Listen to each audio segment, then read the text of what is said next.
Is your debt causing you sleepless nights? Knock your debt out with Debt KO. And your debt won't be the only thing keeping you up at night. Debt KO. Free, impartial advice on all your debt.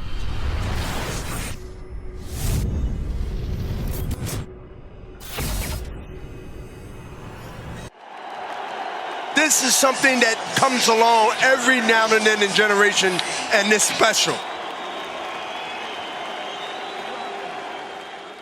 This is KUGAN CASSIUS for IFL TV in association with MTK Global. It's the morning after.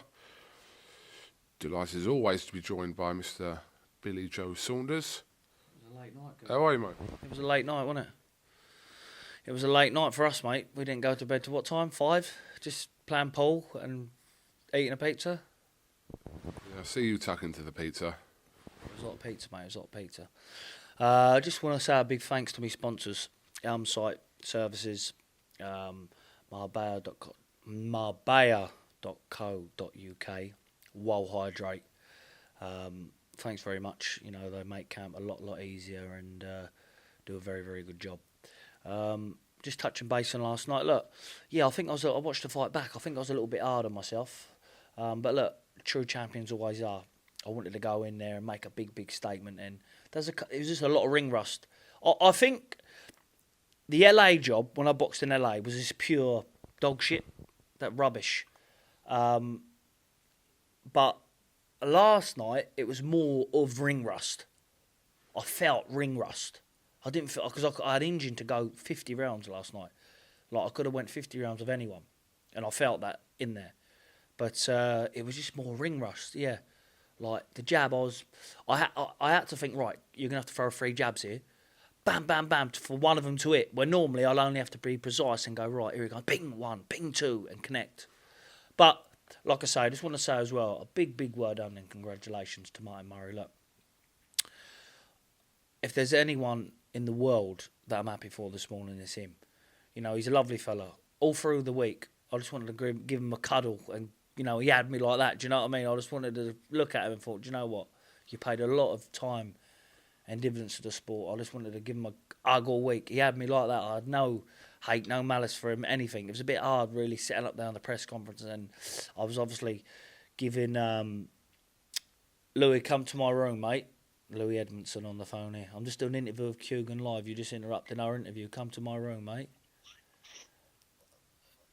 He's on the phone screaming for Zach Chilly. He's done my brain in. He wants to fight Zach Chilly bad. Listen, look. Where was we at before that? Martin Murray, yeah. Like he's done so well for the sport. And look, he's going home to his family. I know he's a good family man. Christmas, they're going to have a very, very good Christmas this year. And I'm happy for him. So well done, brother. God bless you and the family.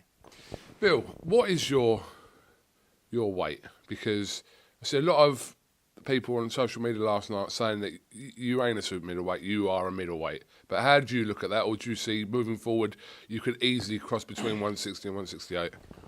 KUGAN, I'm moving where the fights are. The fights are 168. I'm probably not the biggest 168.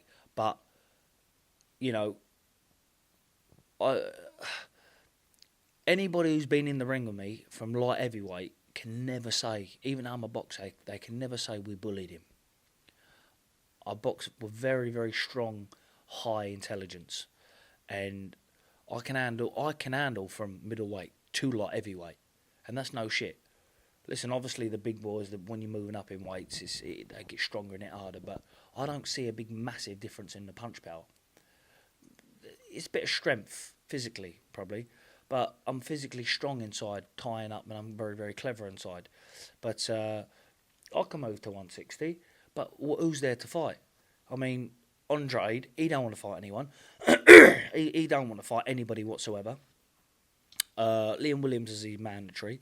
I mean, I could, if he wants to, for the right deal, and Eddie wants to make the right deal, and say, right, Canelo's not going to be available for May.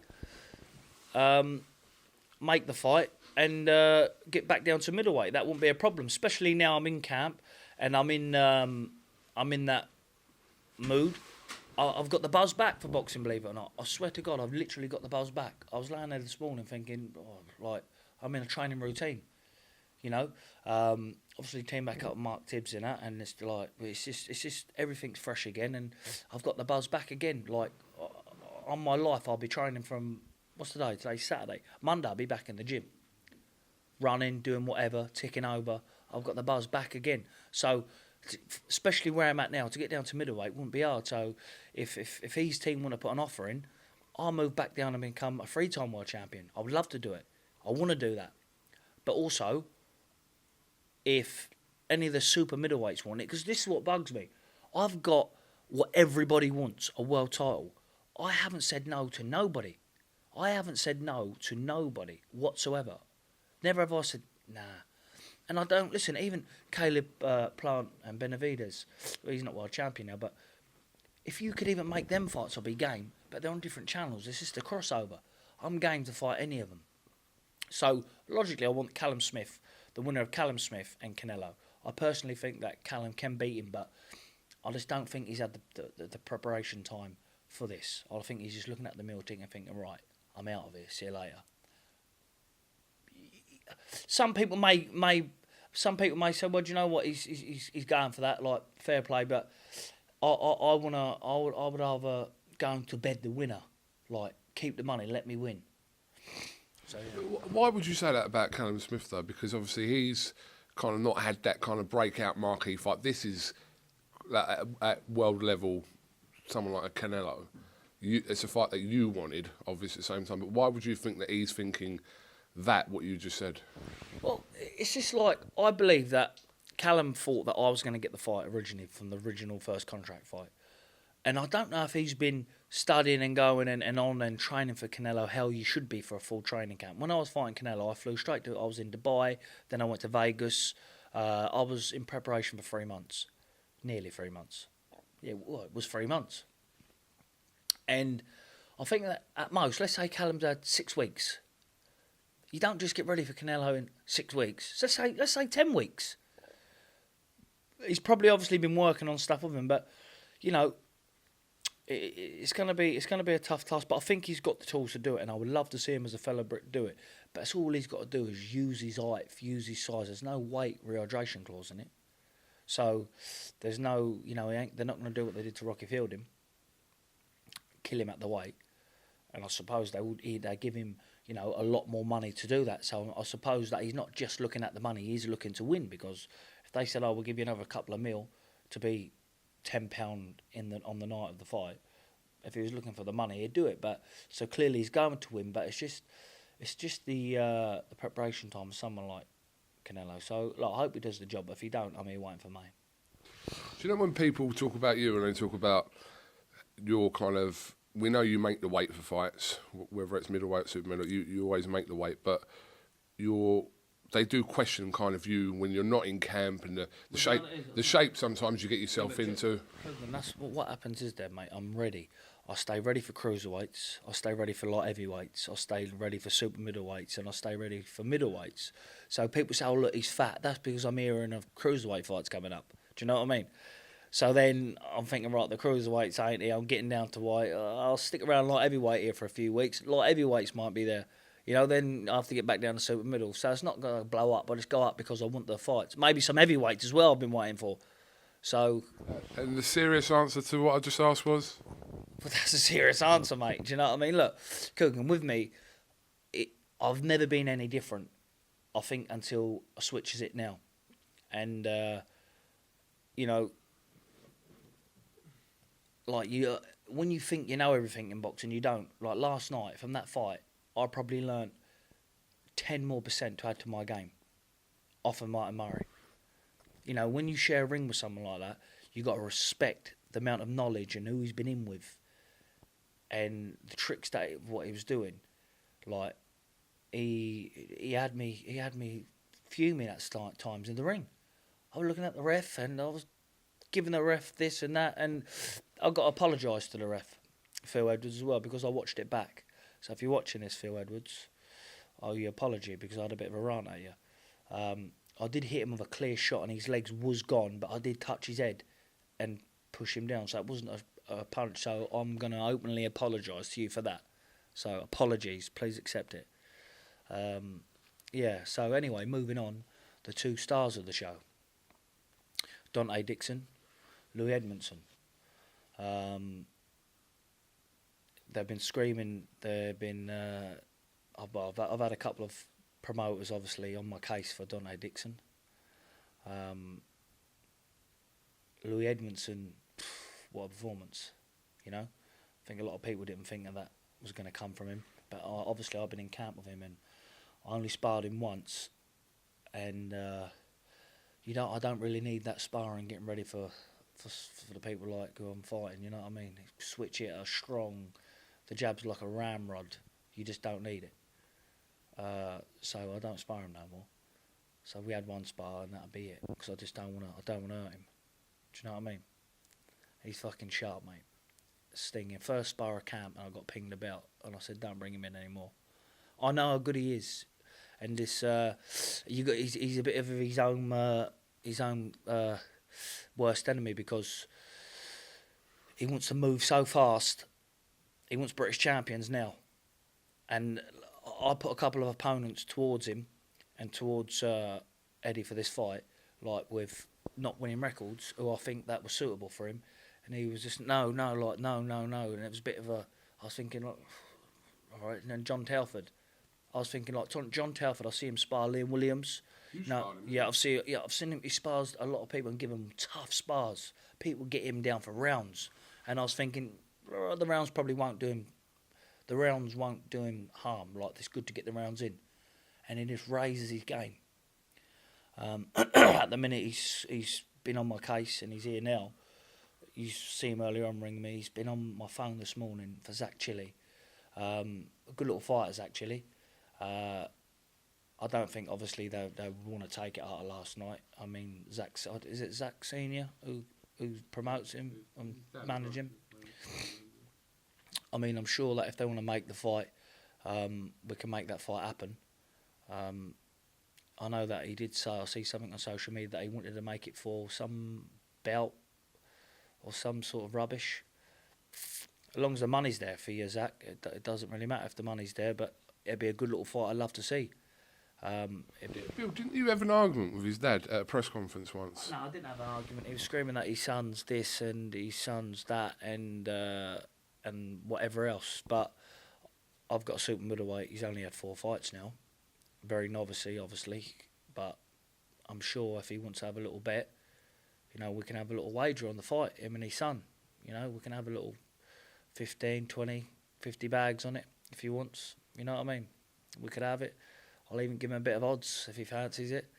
Dante Dixon, again, he broke his man's jaw, so obviously the main thing is he's well on the mend in hospital. But what a performance again. He got in there, the fella must have got in there like welterweight. He was huge. But again, I've had the phone's been going mad, Eddie likes him, Sky like him. So I think, he'll be doing Matchroom will be his own if we can get the right deal for him. And just going to keep him busy now. Keep the two fighters busy. And hopefully all have a good Christmas. All have a good Crimbo. For me now, I'll have a week off. But Monday I'll just tick over and just start doing something. Maybe go for a run with the dog. I can't really punch a lot today because of the old hands. The old MTK watch, here we go. See that? See the personalised MTK? See that? On the MTK. I've got a big up. I always do, it's like OTT it, but MTK's helped me out so much. Loads. I've promised my fighters dates. And there's some promoters what can't get the fighters dates. And they've probably, I've said, look, can I get the lads on? It's been done. Myself on, it's been done. Like, I can't thank them enough. So a big thank you to MTK, and it's obviously my family for life, because, in boxing, I'm pleased that when I first signed with MGM at the time, then it's MTK, they've been a professional outfit all the way through. We just opened MTK Gym Future Ventura while I was training for this camp. So there's a gym there now, Future Ventura, MTK. So that'll be open for camps, doing camps and that out there. So it's just on the horizon. I've got to thank them. So a big Merry Christmas to them as well, and thank you for everything you do for me, because it's appreciated. Like I say, there's people out there at the minute that, even world-class fighters out there at the minute, KUGAN, that that's not getting dates. So, I didn't think I was going to be out this year. In my own head, I was thinking, you know what, I'm not going to be out.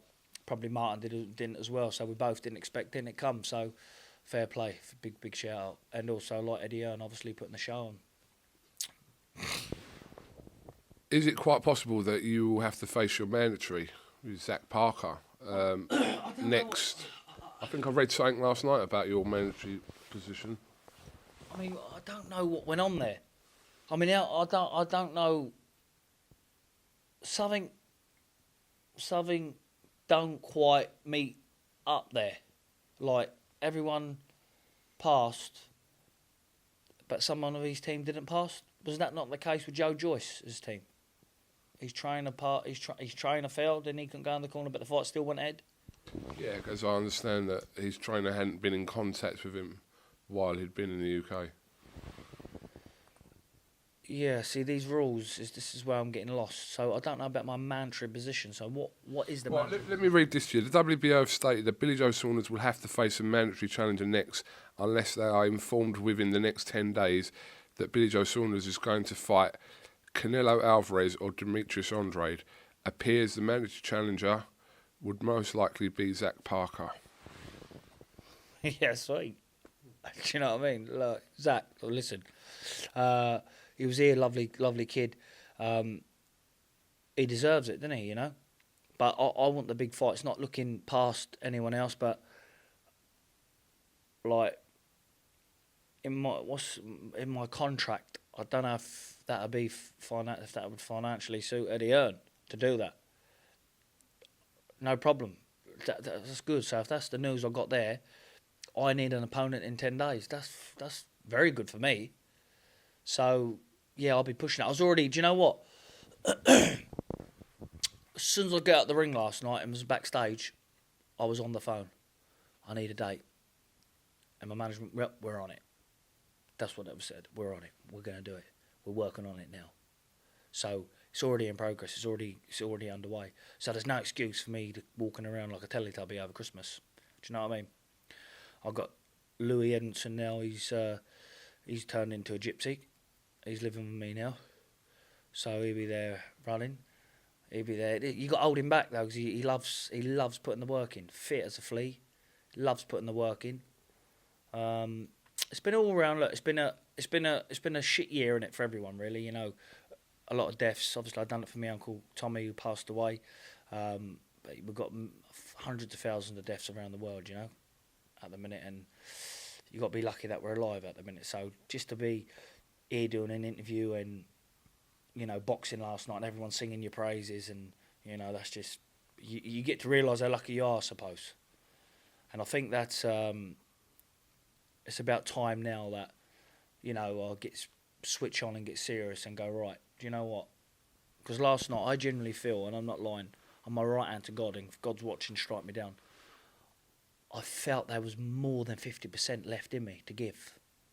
I just felt that. And I got out, and that's why I was so critical of myself. I was pissed off when I got out that ring, because I knew how hard I worked, and I knew what I was doing in sparring, and I knew how I was feeling. And when I get out, I was like, I was fuming with myself.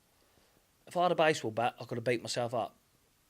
But boxing in an empty arena, it were like boxing in a graveyard. They were more atmosphere in a graveyard. But beggars can't be choosers. Listen, I needed to be out. I couldn't afford not to be out. I think if you look at all these other fighters now, if Andrade's next, there's no warm-ups. We're back in. If you're on my mandatory, we're going straight in February. We're on. Let's not beat around the bush and you want a little 10-rounder here and 10-round there, because that will not be happening. Let's make you my mandatory and let's get it on straight away. You've talked enough. I gave you a title before. It got stole off me. So let's get it on. No problem. And if it's Canelo, brilliant. Fantastic. Let me know in 10 days. and I will see you in May or February, and I will be more than ready. Trust me, more than ready. And there'd be no excuse. There'd be no excuse about ring rust. There'd be none of this. You bring me a unification fight, my next big fight. I swear to God, you will see the best of me. I promise you're going to see. The next time I'm out, you're going to see the best of me. Bill, you know when you mentioned these big fights, Canelo and Callum Smith, Andrade, Golovkin, does Chris Eubank Jr. feature as a big fight for you? Because it still would be a big fight regardless of what you think, wouldn't it, you and Eubank? Listen, money, yeah. Wise on ability, no. Maybe I could get him a fight with Louis Edmondson in 2 or 3 fights. I'd give my man another 6, 7 fights. I swear to God, I'd put him in there with him. On my life. I tell you what I'd do. I would do a deal now if I got my man 6, 7 fights, just ring time, on my kids' life, I'll put Louis Edmondson in with him, with Eubank. 100,000,000% he will get pinged to death. So he's not on my radar now. I've got no disrespect, but I've got a multi-million-dollar contract to fight, and his name's not in it. I think his name may be lurking around it. Rob, 2 seconds, I'll be coming down now, yeah? Coming down. All right, go on. It'd be, his name's chucked in there somewhere, but he's not. He's never going to be world champion. I can sit here and say now and give my own word. Louis Edmondson will be world champion, and I've said this from day one. Chris Eubank Jr. I've been around boxing all my life. He has not got the ability, unless he gets extremely lucky and fights a world champion that breaks his arm in the fight and maybe a leg, one of these super middleweights, to be world champion. So I don't even want to talk about him because he's not even nowhere to be seen. I mean, what's he even doing? Who's he with? With Al Haymon. Well, that's Al Haymon. He's with, let him fight Caleb Plant or someone like that, you know? So I'm sure there's big fights over there for him.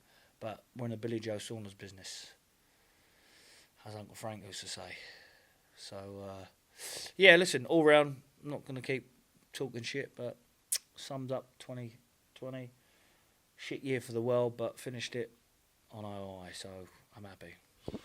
Final one. I just want to pick up on just something you said last night, which I found interesting. You said that if you couldn't land these fights in 2021, that you'd just consider like walking away. Yeah, Kugan, look, I'm not, without being like brash and big-headed, everybody wants to earn a few pound. Everybody wants to, you get some people that think, oh yeah, well I keep fighting these opponents, picking up the money like for fighting these, and I'm sweet. But it's come to that stage now there of me that I wanna be in a fight where I need to. It's get stuck on me, and I'm thinking, right, where's the A plan? We'll need anything, find B, C, D, all the way from A to Z. I want to see what I got, because there'd be nothing worse for me if I went through my career and I didn't fulfil my potential and didn't see the absolute best of me. Because last night I looked on social media and people were going, "Oh, brilliant performance." I've had messages, "I box well," and I'm fuming with myself. I'm thinking, you think that's well? That's not well. Like, I need the big fights for my head. Not forget about the money. Just forget about the big money fights. Forget about that. The names I want the talent on talent. Let's get the best be the best. Sort the best. If I'm not a super middleweight, well, bring the best to me, and let's see if I am a super middleweight. So if I don't beat him, then clearly I'm not the best. But if I beat him, then, well, there you are. You're wrong again. I am the best super middleweight. I am a super middleweight. So that's my argument here with people. Going into this camp, it was more like, it was obviously I did it for my uncle, but I just wanted to prove something. I went up big in weight in lockdown. I came down, got the weight down, went in there. I wanted to come out and prove something, and I just felt like what I put on display, even though it looked all right, I just felt wasn't good enough. Champions think like that, and winners do think like that. But I did touch on the base and said that because I don't want to be fighting this level. Like, I don't want to be fighting like levels of opponent, like, no disrespect to like CASSIUS and stuff like that. I want the best. I want the Canelos, the Smiths, because that's what I'm in boxing for. So if they're not going to get delivered to me, then, you know, I'm not saying I'm some sort of Bill Gates or so, but I can feed my family. Do you know what I mean? I can certainly sit back and feed my family and do a bit of this and that, bit of property and that, and just sit back and have a nice life. Like, but I'm sort of like, I love the process. I'm enjoying boxing again. I am genuinely enjoying it. So I don't want to walk away from something that I'm enjoying doing, especially when I'm just coming. At the minute, I'm just eating my prime now. I can feel it. My strength's there now. I'm not going to get no stronger than I am, but there's more craftiness there and cleverness there and other bits and bobs. Well, I'm a bit boring now, going on about the same shit. Do you know what I mean? But thank you very much. Everyone have a good, safe Christmas. I hope the family's well. Stay safe. And I hope everybody makes it through. And we'll see you all in 2021. Billy Joe Saunders, thank you very much for coming to IFL TV, and we'll catch up soon. Cheers, mate. This is something that comes along every now and then in generation, and it's special.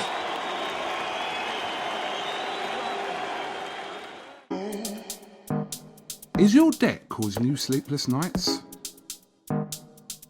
Knock your debt out with Debt KO. And your debt won't be the only thing keeping you up at night. Debt KO, free, impartial advice on all your debt.